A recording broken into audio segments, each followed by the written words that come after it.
நிக்கிதா, அம்பாசமுத்திரம் தொகுதியில் அதிமுக சார்பாக போட்டியிட்டு வெற்றி பெற்ற இசைக்கு சுப்பையா தன்னுடைய எம்எல்ஏ பதவியை ராஜினாமா செய்தார்.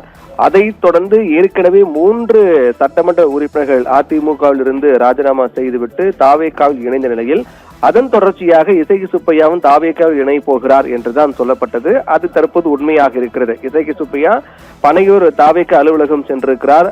அவரை அதிமுகவின் இருந்து ராஜினாமா செய்திருக்கூடிய இசைக்கு சுப்பையா தற்போது பனையூர் தாவேகா அலுவலகம் சென்றிருக்கும் நிலையில் அங்கு அமைச்சர் ஆதவ் அர்ஜுனா அவரை வரவேற்று சால்வை அணிவித்து வரவேற்றிருக்கிறார்.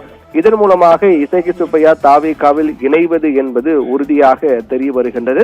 ஏற்கனவே நேற்றைய தினம் தாராபுரம் தொகுதி எம்எல்ஏவாக இருந்த சத்யபாமா, அதே போன்று மதுராந்தகம் தொகுதி எம்எல்ஏவாக இருந்த மரகதம் குமரவேல், பெருந்துறை தொகுதி எம்எல்ஏவாக இருந்த ஜெயக்குமார் ஆகிய 3 பேரும் அதிமுக சார்பாக போட்டியிட்டு வெற்றி பெற்றவர்கள். அவர்கள் தங்கள் பதவியை ராஜினாமா செய்துவிட்டு மறுகணமே அவர்கள் தாவேகாவில் தங்கள் இணைத்துக் கொண்டார்கள். அதைத் தொடர்ந்து அம்பாசமுத்திரம் தொகுதியில் போட்டியிட்டு வெற்றி பெற்ற இசைக்கு சுப்பையாவும் ராஜினாமா செய்துவிட்டு தற்போது தாவேகாவினுடைய தலைமை அலுவலகம் பனையூர் அலுவலகத்துக்கு சென்றிருக்கின்றார். இந்நிலையில் எஸ்பி வேலுமணி தரப்பில் அவர்கள் ஆதரவு எம்எல்ஏக்கள் என்பது 16ஆக குறைந்திருக்கிறது. 25 பேர் இருந்தார்கள். 5 பேர் எடப்பாடி பழனிசாமி அணிக்கு சென்றார்கள்.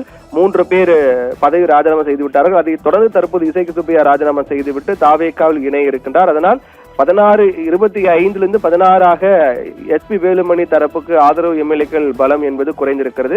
இப்படி இருக்கக்கூடிய நிலையில் தான் இசைக்கு சுப்பையா ஏற்கனவே 3 பேரை தொடர்ந்து தற்போது அவரும் தாவேகாவில் இணையக்கூடிய நிகழ்வு என்பதும் இது தொடக்கம்தான். அடுத்தடுத்த கட்டமாக இது போன்ற நிகழ்வுகள் நடப்பதற்கான வாய்ப்பு அதிகமாக இருப்பதாகவே இசைக்கு சுப்பையா தெரிவித்திருந்தார். மக்களின் நன்மைக்காக, மக்கள் நலன் கருதியே தன்னுடைய எம்எல்ஏ பதவி ராஜினாமா செய்திருப்பதாக அவர் குறிப்பிட்டிருப்பது முக்கியத்துவம் வாய்ந்த ஒன்றாக பார்க்கப்படுகிறது.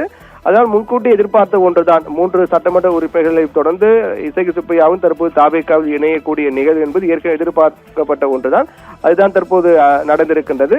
அதைத் தொடர்ந்து அடுத்தடுத்து யார் யார் இது போன்றெல்லாம் அடுத்த கட்டமாக அவர் ராஜினாமா செய்ய இருக்கிறார்கள் என்றெல்லாம் பல்வேறு செய்திகள் வெளியாக இருக்கும் நிலையில் அதை நாம் பொறுத்திருந்தால் பார்க்க வேண்டும். நிக்கிதா.